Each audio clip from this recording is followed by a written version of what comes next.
I never imagined Humiliation could arrive dressed in silk and champagne, yet there I was, sitting in the third row of my younger sister's wedding, trying to blend into a world that never welcomed me. The hall shimmered like something out of a bridal magazine, glittering chandeliers reflected off crystal glasses, white roses lined the aisles, the low hum of a string quartet filled the space with elegance. Everyone seemed polished, perfect, untouchable. Everyone except me.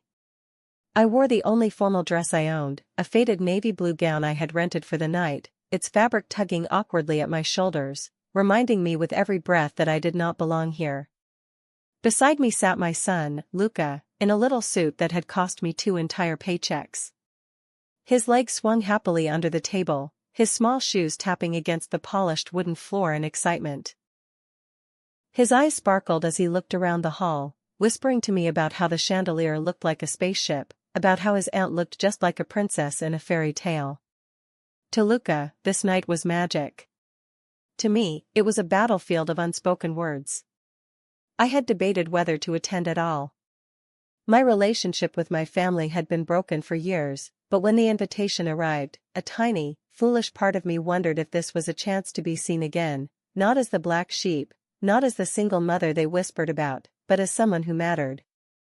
I told myself I was doing it for Luca, that he deserved to feel included. But the truth was, I still craved a sliver of acceptance, even if it was wrapped in cold politeness. When Vivian, my sister, swept into the room, she looked radiant, glowing like a star on her stage.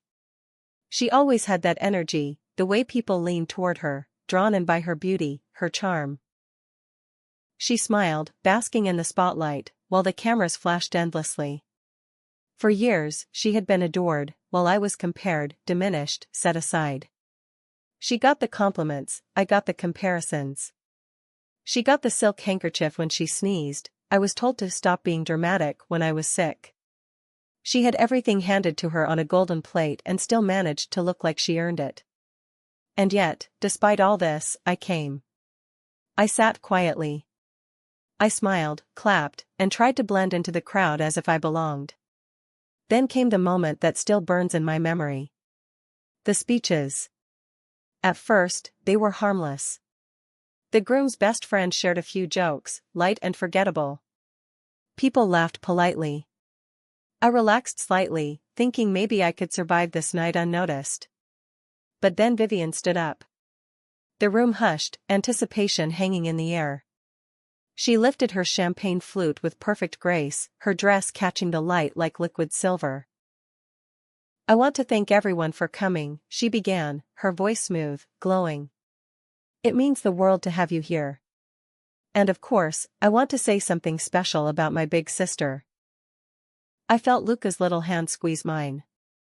He looked up at me with excitement, his eyes wide, expecting something kind, something warm. For one fragile moment, I let myself believe it too. But I should have known better. "My name is Lara. I am 34 years old, a single mother, and in my family's eyes, a permanent reminder of what they called failure." They never said it outright, not in those exact words, but I saw it in their glances, I heard it in the pauses of conversations that stopped when I entered a room. I felt it in the way my mother, Judith, always introduced me with a tight smile, as though my existence needed an apology. I live with my son Luca in a modest 2-bedroom apartment on the edge of town. The walls are thin, the paint is peeling in places, but it is ours. It is the place where Luca's laughter echoes after school, where the smell of pancakes fills the kitchen on Saturday mornings, where his drawings cover the refrigerator door. The world outside might call me poor, but inside those walls, we are rich in warmth. Life is not glamorous. I juggle 2 jobs, early mornings at a cafe where the smell of burnt espresso lingers in my hair, and late nights at the front desk of a small hotel where I greet strangers with a practiced smile while fighting exhaustion. Some nights, my legs ache so badly I collapse into bed without dinner. But then Luca will climb in beside me, press his small hand into mine, and whisper, "You're my superhero, Mama." And somehow, I find the strength to wake up and do it all again. But in my family's world, none of that mattered. To them, success was measured in appearances, shiny rings, big houses, marriages that looked perfect from the outside. Judith, my mother, believed reputation was everything. Vivian, my younger sister, gave her that image. The golden child. The perfect daughter. The woman who had everything handed to her and knew exactly how to shine in it. If Vivian sneezed, Judith would rush with a silk handkerchief. If I caught the flu, Judith told me to drink water and stop being dramatic. I learned early that I was the shadow in Vivian's spotlight. She was the reason for celebrations, I was the cautionary tale whispered over wine glasses. I got used to being invisible, to shrinking myself so that Vivian could glow brighter. And yet, part of me still longed to be seen, not as a mistake, but as someone who mattered. When I got pregnant at 25, newly in love with a man who swore he would stand by me, I thought my life was finally turning a corner. For 5 months, I believed in promises whispered late at night. And then one morning, he was gone. No note. No explanation. Just gone. I stood in the wreckage, heavy with child, heavier with betrayal, and I waited for my family to step forward. To offer comfort, or at least kindness. But they didn't. They gave me silence. They gave me judgment. And above all, they gave me that look. That look that said, "You brought this on yourself." I raised Luca alone, and when I first held him in my arms, every cruel word they had spoken melted into white noise. I had something worth living for, someone worth fighting for.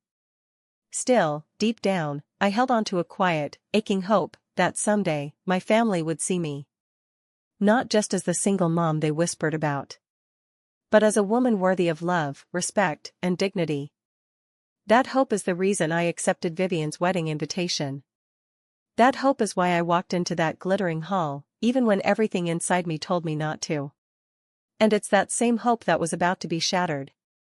If you want to understand what happened at that wedding, you need to understand the world I grew up in. My family looked perfect from the outside, holiday photos in matching sweaters, vacations to sunny beaches, a father who worked long hours and a mother who made sure everything looked polished for the neighbors. But behind those curated snapshots was a house full of imbalance. Vivian, my younger sister, was always the golden child. 5 years my junior, with long hair that caught the light and a smile that drew people in, she became the center of everything. Teachers adored her. Relatives spoiled her. Even strangers in the supermarket commented on how beautiful she was. And my mother, Judith, basked in that glow as if it belonged to her. If Vivian wanted something, she got it. A new violin when she tired of piano. A dress flown in from another state because the local stores weren't good enough. Private tutors, after-school clubs, endless attention. Meanwhile, if I asked for new shoes when mine had holes, Judith would sigh dramatically and remind me how expensive I was. I remember one Christmas vividly. Vivian got a sparkling jewelry set, tiny diamonds that glittered in the light. I unwrapped a sweater, practical, warm, but chosen without thought. Judith clapped when Vivian tried on her necklace, eyes shining with pride. When I put on the sweater, Judith nodded and said, "Well, at least you'll be warm." That was our rhythm. Vivian got admiration. I got practicality. The small wounds accumulated. When I brought home a drawing I was proud of, Judith pinned it on the fridge for a week, until Vivian's schedule needed space. My picture disappeared, replaced by a calendar of my sister's rehearsals and parties. When I practiced the clarinet, I was told to stop because Vivian needs quiet for her beauty sleep. When I wanted to join a sports team, Judith said we couldn't afford it, yet somehow the next week Vivian had new dance lessons. And the thing is, these weren't grand betrayals. They were tiny, everyday choices. Little reminders that I was second place. That I was useful only as a shadow. These injustices shaped me more than I realized at the time. They taught me to expect less, to blend into the background, to survive without being noticed. But the real fracture came when I was 25. Newly in love, newly pregnant, full of belief that I was about to build a family of my own. The man I trusted disappeared before Luca was born. No note. No phone call. Nothing. I was devastated, clinging to hope that my family would finally rally around me. Surely they would see my pain, my vulnerability, my need. Instead, Judith's words cut sharper than the man's betrayal. "You've made your bed, Lara. Now lie in it." That was it. No comfort. No offer of help. No kindness. Just judgment disguised as morality. And from then on, every holiday, every dinner, every family gathering was another reminder of what I had become in their eyes. Not a daughter. Not a sister. Just a warning sign, a living example of what not to do.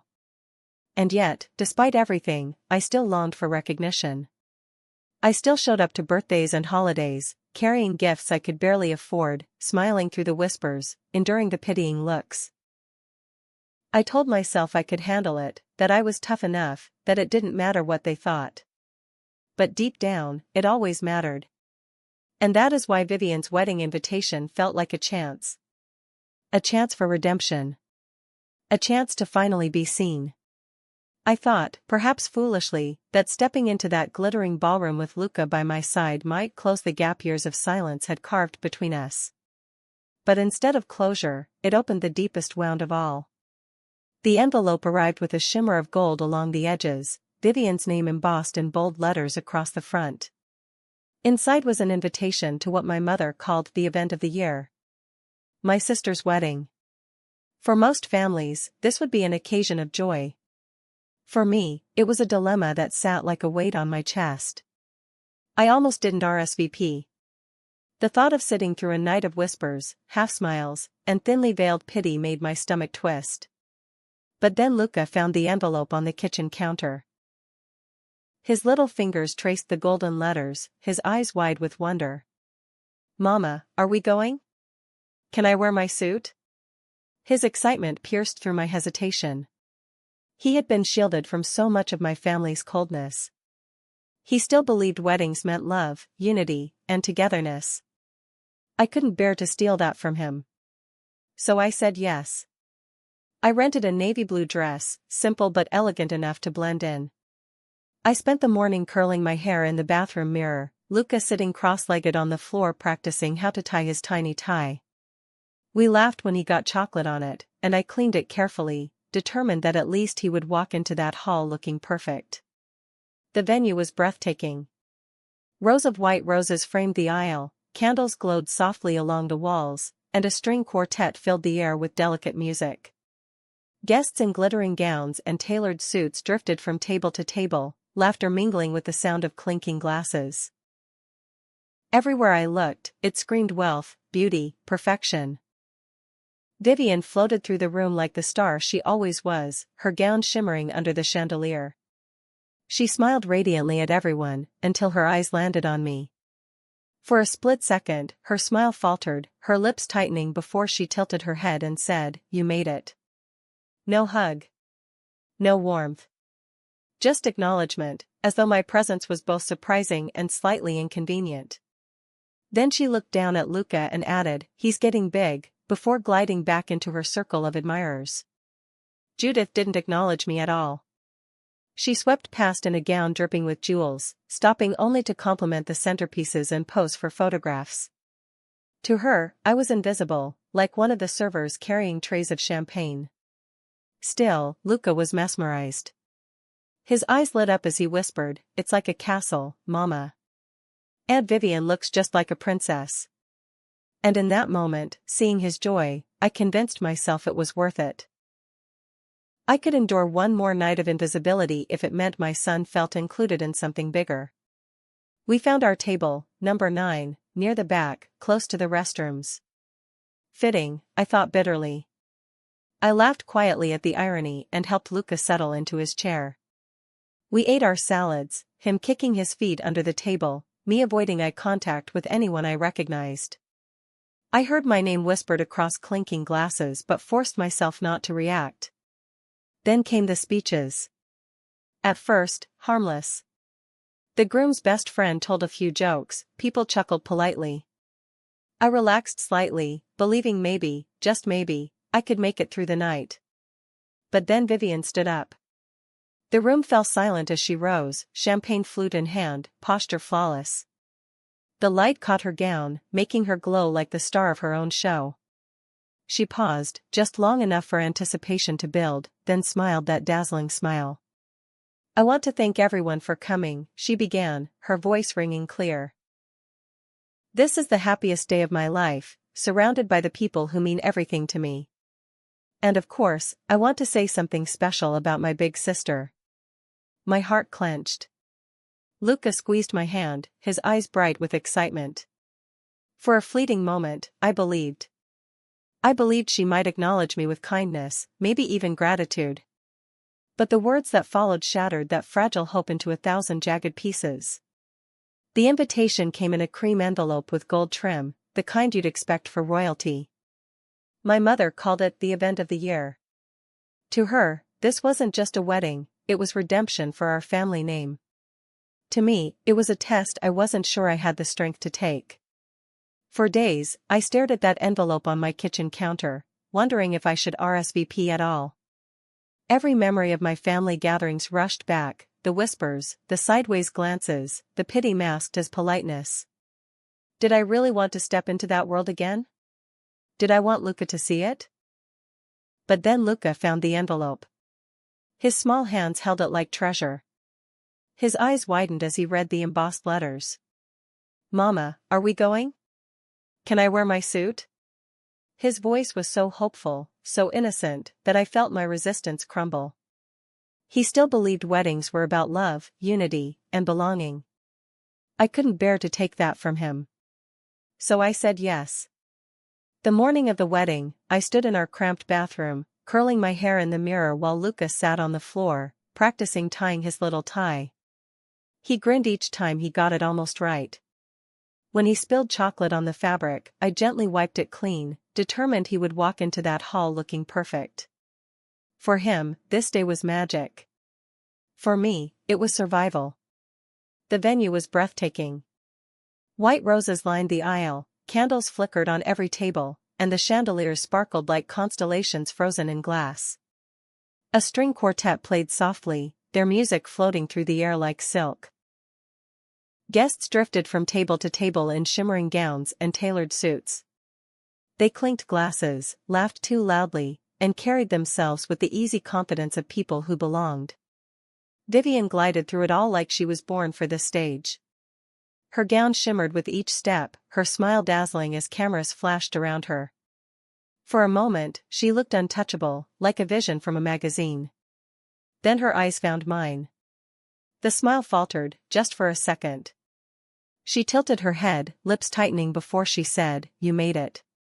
Her voice carried the faintest edge, like my presence was an unexpected inconvenience. She glanced down at Luca. He's getting big. No hug. No warmth. Just small talk, then back to the spotlight. Judith didn't even stop. My mother swept past in a gown heavy with sequins, her laughter loud, her eyes scanning the room for people worth impressing. If she noticed me, she didn't show it. I might as well have been one of the waitstaff carrying champagne. Still, Luca's wonder made me stay. He whispered, "Mama, it's like a castle. Aunt Vivian looks like a princess." His face glowed with joy. And for that reason alone, I forced myself to breathe, to smile, to endure. We were placed at table 9, near the back, next to the restrooms. The irony wasn't lost on me. While the favored guests sat near the head table, we were tucked away in the shadows, exactly where my family always liked to keep me. The meal passed slowly. I helped Luca cut his chicken, wiped his mouth when mousse smeared across his cheek, and avoided eye contact with anyone who might remember my name. I heard whispers, the clinking of glasses, but I stayed still. I told myself I could survive this. Then the speeches began. The groom's best friend spoke first, some mildly funny stories, a bit of polite laughter. Nothing sharp. Nothing cruel. I relaxed slightly. Maybe this night wouldn't be so bad. Maybe I could slip out quietly afterward, leaving with dignity intact. Then Vivian rose. She stood gracefully, champagne flute in hand, her gown catching the light. The room hushed, every eye turning toward her. She paused, smiling just long enough to build anticipation, the perfect actress in her starring role. "I want to thank everyone for coming," she said, her voice glowing with charm. "It means the world to have you here. And of course, I want to say something special about my big sister." My heart jolted. Luca squeezed my hand under the table, his eyes wide with excitement. For a fragile, fleeting second, I believed she might finally acknowledge me with kindness. But I should have known better. The clinking of champagne glasses echoed as Vivian raised hers high, the spotlight warming her flawless face. Every eye in the room was fixed on her, the bride, the golden child, the star. Her voice rang out, smooth and confident. "It's the happiest day of my life," she began, pausing just long enough to let the words settle. "And I'm surrounded by the people who mean everything to me." She scanned the crowd with practiced grace, and I forced myself to believe, just for a moment, that maybe she included me in that sentence. Then came the words that shattered me. "And of course, I want to give a special shout-out to my big sister, Lara," she said, her smile wide, her eyes glinting. The spotlight seemed to shift, and I felt the weight of dozens of eyes turning toward me. My breath caught. Luca squeezed my hand, grinning with pride. I sat up straighter, trying to meet the moment with dignity. "She's been such a role model," Vivian continued, her voice light, playful.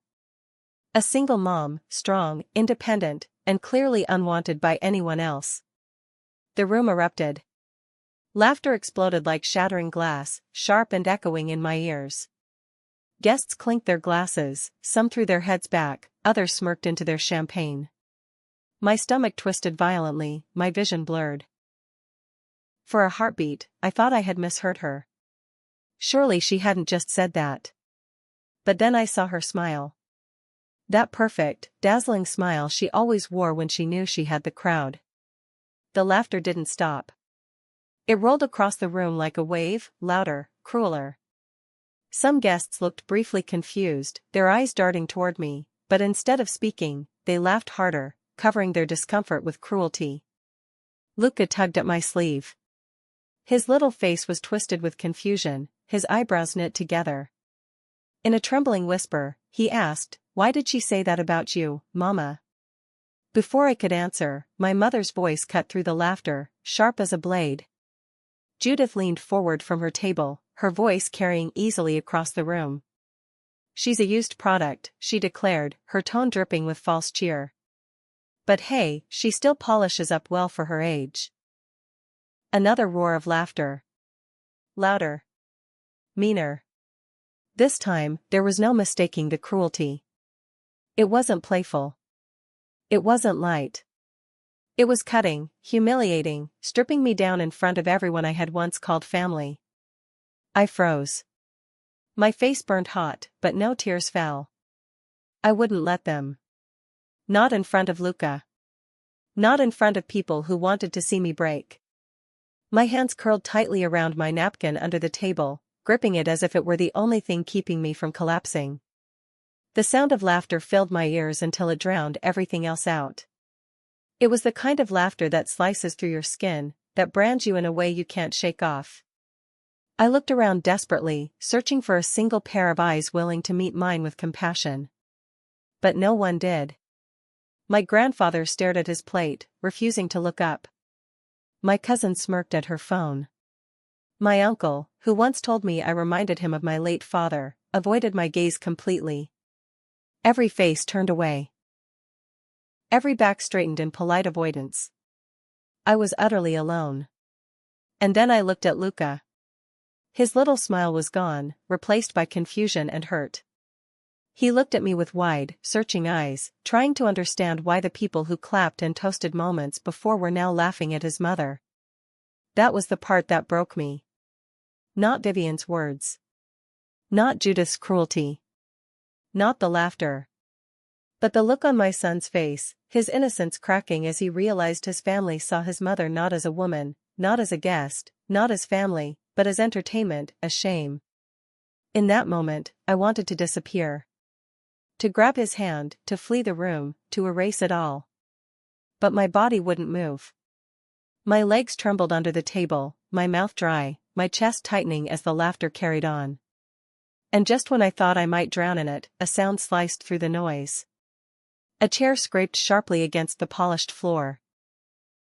The laughter still rang in my ears, bouncing off the glittering chandeliers, echoing against the golden walls, pressing down on my chest until I could barely breathe. I clutched the napkin in my lap so tightly it tore between my fingers. Luca's wide, bewildered eyes searched mine for answers I didn't have. My legs ached to move, to stand, to flee, but I sat frozen, humiliated, suffocating under the weight of 100 eyes that refused to meet mine. Then, suddenly, scrape. The sharp sound of a chair dragging across polished wood cut through the laughter like a knife. The noise jolted the room, silencing chuckles mid-breath. Every head turned instinctively toward the source. It was Callum. The groom. Vivian's perfect, polished fiancé.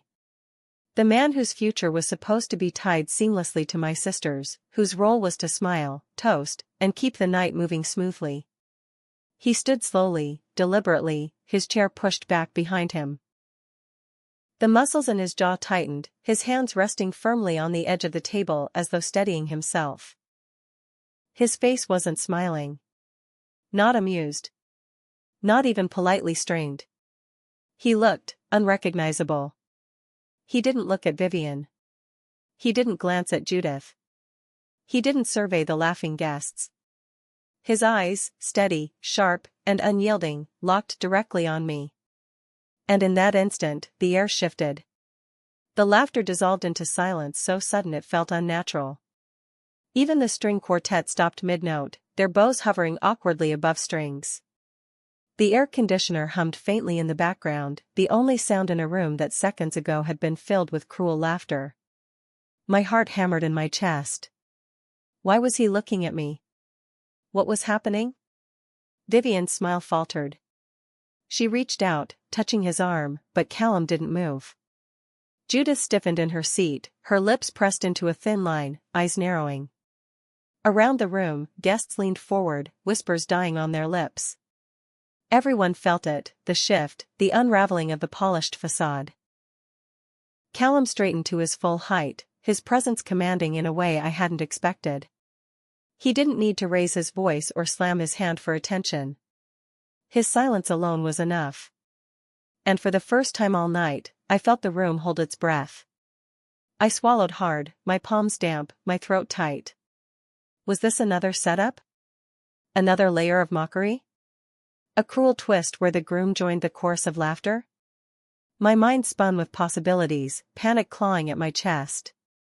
But then, he moved. Slowly, deliberately, Callum stepped away from the head table. Each step was measured, as though pushing through invisible resistance. His eyes never left mine, and the weight of his gaze pinned me in place. I wanted to look away. I wanted to hide. But something in his stare held me still, something I couldn't name, a strange mixture of anger, disappointment, and something almost protective. Guests fidgeted in their chairs, glasses clinked nervously against tabletops, but no one dared to speak. No one dared to laugh. The air was thick, suffocating, waiting for the moment to break. I felt Luca's small hand slip into mine again. He squeezed, hard, as though anchoring himself. "Mama," he whispered, his voice trembling. I didn't answer. I couldn't. My entire being was locked on Callum as he finally reached for the microphone on the head table. He didn't ask permission. He didn't smile politely. He just took it, his knuckles white against the sleek black handle. And then, with one firm step forward, he raised it to his lips. The room froze. The microphone crackled softly as Callum lifted it, his hand steady, his face unreadable. The room, moments before filled with cruel laughter, now sat in an unnatural stillness. It was as if someone had sucked the air out of the hall, leaving only tension behind. "I can't," Callum began, his voice low but firm, cutting through the silence like a blade. "I can't sit here and pretend I'm okay with what just happened." His words fell heavy, dropping into the crowd like stones into water. No one dared move. Guests who moments earlier had laughed until tears glistened in their eyes now sat stiff, their faces flushed with unease. Glasses were lowered, forks set quietly onto plates. It was as though the entire room had been caught in a lie and was waiting to see how badly it would unravel. Callum took a slow breath, his eyes sweeping briefly across the hall before returning to me. What I witnessed just now wasn't comedy. It wasn't tradition. It wasn't family teasing family. It was cruelty. Judith shifted sharply in her chair, her lips pressing into a thin, disapproving line. Vivian's face drained of color, her perfect smile faltering into something brittle. For once, she wasn't in control of the narrative. Callum continued, his voice unwavering. You mocked your sister for being a single mother. You mocked the sacrifices she's made, the strength it took to raise a child alone. And worse, you did it in front of her son. He turned slightly, gesturing toward Luca, who sat frozen beside me, his wide eyes fixed on Callum. You laughed, Callum said, his words growing sharper. You made her little boy watch as his mother was ridiculed by the very people who should have lifted her up. A ripple of discomfort moved through the guests. Some looked at their plates, cheeks burning. Others glanced nervously at Judith as if waiting for her to seize control of the situation. But no one interrupted.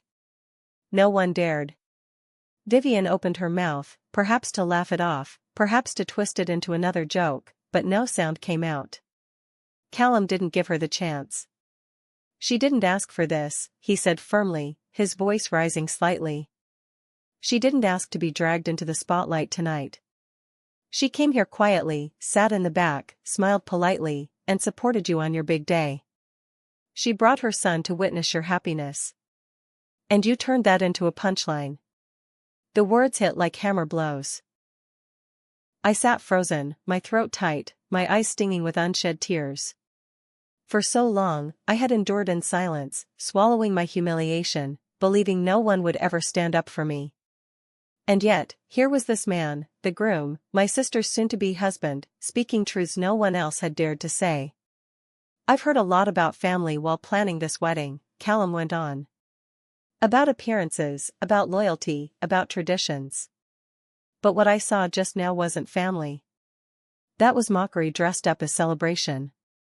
The crowd shifted uncomfortably. A fork clattered against a plate somewhere in the back. A woman near the front dabbed at her eyes with a napkin. Callum's gaze hardened as he turned back to Vivian. You mocked your own sister on the most important night of your life. And in doing so, you showed me something I can't ignore. His words lingered in the air, heavy with implication. The tension was unbearable, the silence suffocating. I could feel the weight of every stare pressing down on me, but for the first time that night, I didn't feel small. I didn't feel invisible. Because someone, finally, was standing.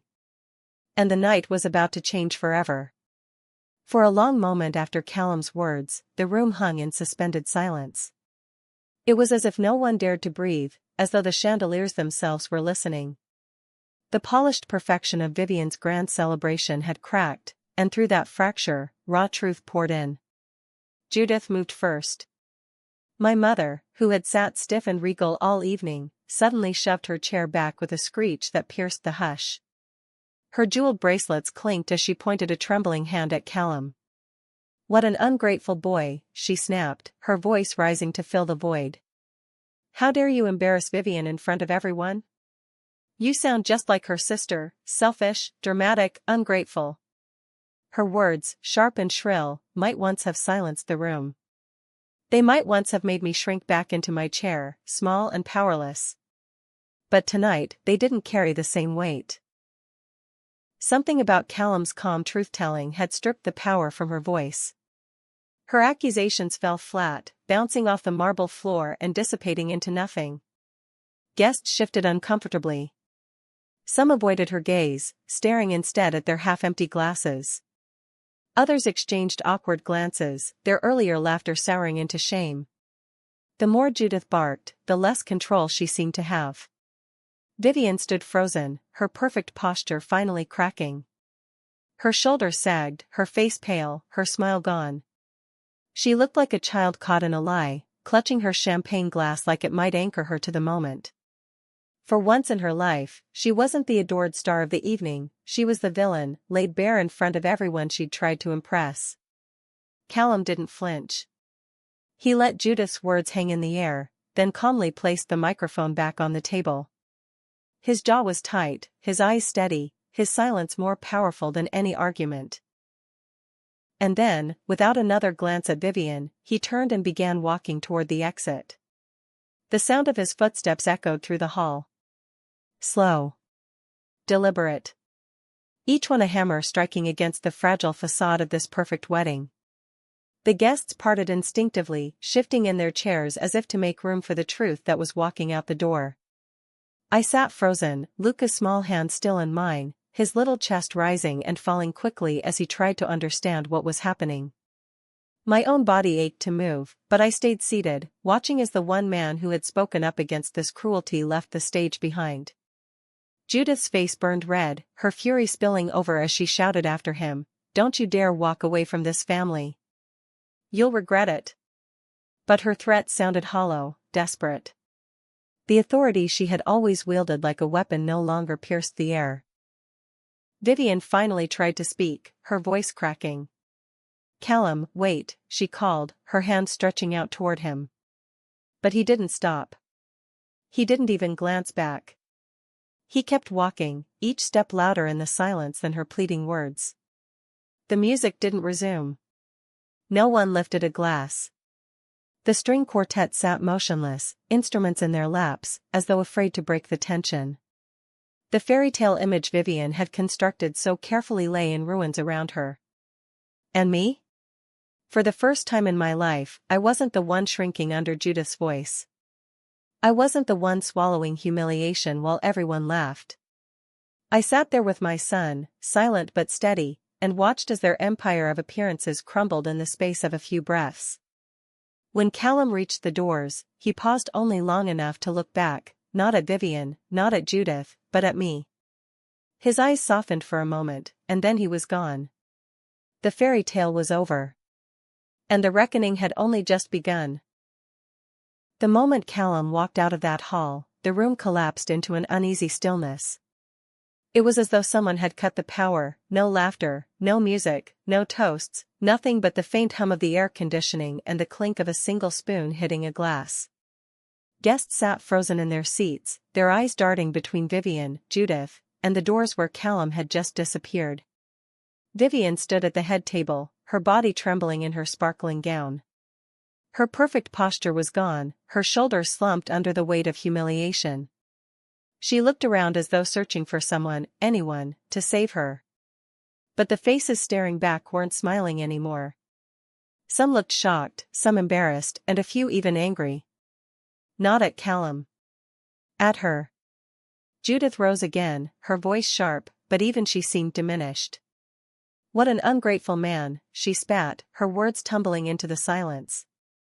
"He embarrassed you in front of everyone, Vivian. Typical, just like your sister. Selfish. Dramatic." But this time, no one echoed her. No one laughed along. The spell had been broken. Her words, once heavy with authority, fell flat against the marble floor. I didn't respond. I didn't need to. For the first time in my life, I didn't feel the urge to shrink beneath her voice. Instead, I turned to Luca, his small face pale with confusion.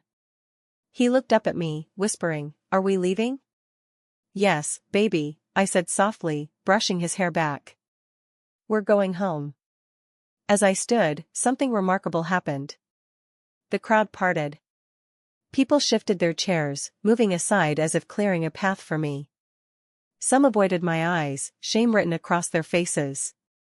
Others opened their mouths as if to say something but closed them again, their words trapped in throats too afraid to speak. I walked past them all, Luca's hand in mine, my steps steady, my head high. Halfway to the door, a voice stopped me. "Lara." I turned. It was my grandfather, Norman. His face pale, his eyes rimmed with red. Slowly, with effort, he rose from his chair. "I'm sorry," he said, his voice trembling. I should have stopped it years ago. I nodded once, unable to trust my voice. I didn't hate him. I understood what silence cost some people. But I also knew I wasn't carrying that silence anymore. Outside, the night air was cool, crisp, and startlingly free. Luca squeezed my hand. "Is the wedding over?" he asked, his small voice breaking the silence. "Yes," I said, a faint smile tugging at my lips. "I think it ended exactly how it needed to." We drove home in silence, the radio off, the hum of tires on the road steady and grounding. That night, after tucking Luca into bed, I lingered by his door, watching the steady rise and fall of his chest. For once, I felt still. The next morning, my phone buzzed relentlessly. Unknown numbers. Distant cousins. Guests I barely knew. I ignored them all. Then came a text from a friend who had been at the wedding. Someone recorded Callum's speech. "It's on Facebook. Over 50,000 views already. You need to see the comments."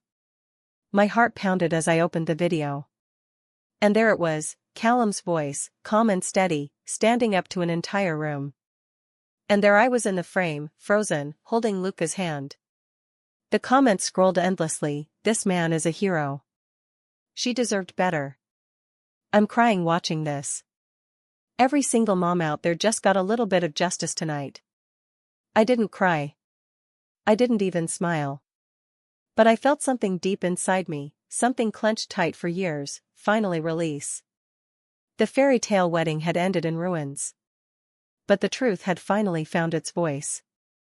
6 months have passed since the wedding that never was. There were no announcements, no press releases, no smiling photos of Vivian and Callum on their honeymoon. Instead, their engagement dissolved quietly, erased from social media as though it had never happened. The glittering pictures from that night disappeared from Vivian's feed, the carefully curated image dismantled post by post. She reappeared eventually, smiling with new friends in new places, as if rewriting her story. But she never reached out to me. And honestly, I didn't expect her to. Judith called once. Only once. Not to apologize, not to admit fault, but to scold. Her voice, sharp as ever, sliced through the phone line. "You embarrassed the family by not laughing along. If you had played along, none of this would have happened." I let her speak for exactly 30 seconds before answering with words I never thought I would have the strength to say. "I'm not your scapegoat anymore." And then I hung up. No shouting. No tears. Just finality. Clean. Simple. Done. Life didn't magically transform. I still wake up early for the cafe, still stay late at the hotel. Some nights I still collapse into bed with aching legs. But something inside me has shifted. I don't hunch my shoulders when I walk into a room. I don't shrink under judgmental glances. For the first time in my life, I carry myself with dignity that no one, not my mother, not my sister, not a room full of laughing guests, can take away. And Luca, he's changed too. He asks more questions now, thoughtful ones. Why are some people cruel? Why are others brave? He talks about Callum like he's a hero from his comic books. Sometimes he stands in front of his action figures, giving little speeches about standing up for the little guy. And every time I watch him, I feel something deep in my bones. That night, the one that nearly broke me, shaped the kind of man he will grow to be, strong, gentle, and unafraid to speak when it matters. One evening, while brushing our teeth, Luca looked up at me in the mirror, his eyes serious. "Mom, are you still sad about what Aunt Vivian said?" I paused, toothbrush in hand, and then smiled softly. "Not anymore." "Why do you ask?" He shrugged, toothpaste foaming at the corners of his mouth. "Because I think you won. Even though it wasn't a fight." His words stayed with me. He was right. I hadn't shouted. I hadn't hurled insults. I hadn't demanded justice. I simply stood, held my son's hand, and walked away. And someone else, someone unexpected, had decided that silence wasn't good enough anymore. Callum didn't just stand up for me that night. He reminded everyone what love really looks like. Not the kind that wears a tuxedo or glitters under chandeliers. The kind that sees cruelty and says, "Not today." So no, I didn't dance at my sister's wedding. I didn't toss a bouquet or cry happy tears under fairy lights. But I left with something far more valuable than approval. I left with my son, my dignity, and the deep certainty that I no longer needed anyone's permission to see my own worth. That was the ending no one expected. And exactly the one I deserved.